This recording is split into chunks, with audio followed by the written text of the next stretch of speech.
চিকিৎসার অভাবে মারা যেতে দেখেছি অনেককে।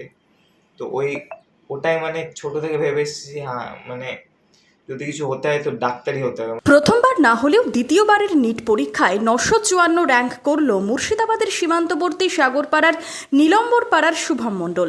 তার বাবা সমবায় কর্মী, দুই ভাইয়ের মধ্যে বড় শুভম মণ্ডল।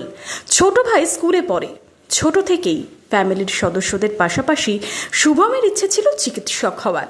সেই মতো উচ্চ মাধ্যমিকের পরই শুরু হয়েছিল তার প্রস্তুতি। 12-এ আমি একবার রানিং বসেছিলাম নিটের জন্য, মানে প্রিপারেশন ছিল না।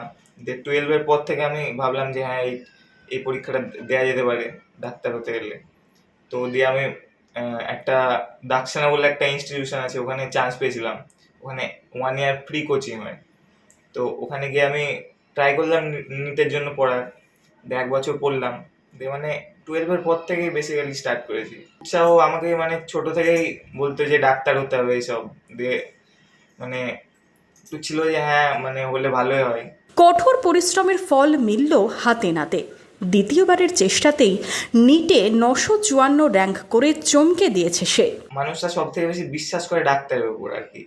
আজকালকার দিনে যে ভগবানের মতো পূজা করে ডাক্তারকে। তো ওই প্রফেশনটা একটু আলাদা, মানে সব মানুষ এত সম্মান করে ওদের যে ওইদিকে গেলে একটু ভালোই। আমি ছোটবেলা থেকে দেখে এসেছি যে আমি যেখানে আছি আর কি সাগরপাড়ায়, ওখানে এলাকাটা গ্রামীণ এলাকা। তো ওখানে আর কি চিকিৎসা মানে ডাক্তার সেরকম বসে না, অথবা খুব ভালো ডাক্তার আসতে পারেন না, এরকমও দেখেছি। মানে অনেকে চিকিৎসার অভাবে মারা যেতে দেখেছি অনেককে। তো ওটাই মানে ছোট থেকে ভেবে এসেছি, হ্যাঁ মানে যদি কিছু হতে হয় তো ডাক্তারই হতে হবে। মানে এতজনের সেবা যদি করতে পারা যায় তাহলে খুবই ভালো বিষয় সেটা। কিভাবে পড়াশোনা করলে মিলবে সাফল্য, কি বলছেন নিট উত্তীর্ণ শুভম মণ্ডল। 8 থেকে 10 ঘন্টা পড়তাম আর কি, মানে 8 ঘন্টা তো মিনিমাম পড়তেই হবে আর কি। আর অত বেশি পড়ারও দরকার নেই। পড়াশোনার ফাঁকে যেমন ক্রিকেট খেলা, তারপরে মুভি, ওয়েব সিরিজ এসব দেখতে ভালোবাসি। ছেলেকে চিকিৎসক করার ইচ্ছে ছিল পরিবারের। ছেলে সেই স্বপ্ন পূরণ করায় খুশি পরিবারের সদস্যরা। এর এই সফলতায় আমি মানে ভীষণই খুশি। আর প্রত্যন্ত আমাদের গ্রাম এলাকা থেকে যে একটা মেধা এভাবে উঠে আসা একটা খুবই টাফ ব্যাপার।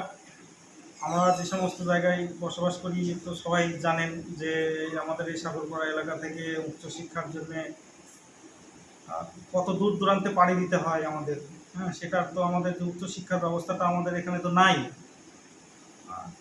তো সেই দিক দিয়ে খুবই একটা কষ্টসাধ্য ব্যাপার। বাড়ি থেকে কয়েক কিলোমিটার দূরেই সীমান্ত এলাকায় নেই ভালো চিকিৎসা পরিষেবা। আগামী দিনে সীমান্তের মানুষের কাছে ভালো চিকিৎসা পরিষেবা পৌঁছে দিতে চায় শুভম। সাগরপাড়া থেকে সুব্রত প্রামাণিকের রিপোর্ট, ইমাজিন কমিউনিটি মিডিয়া।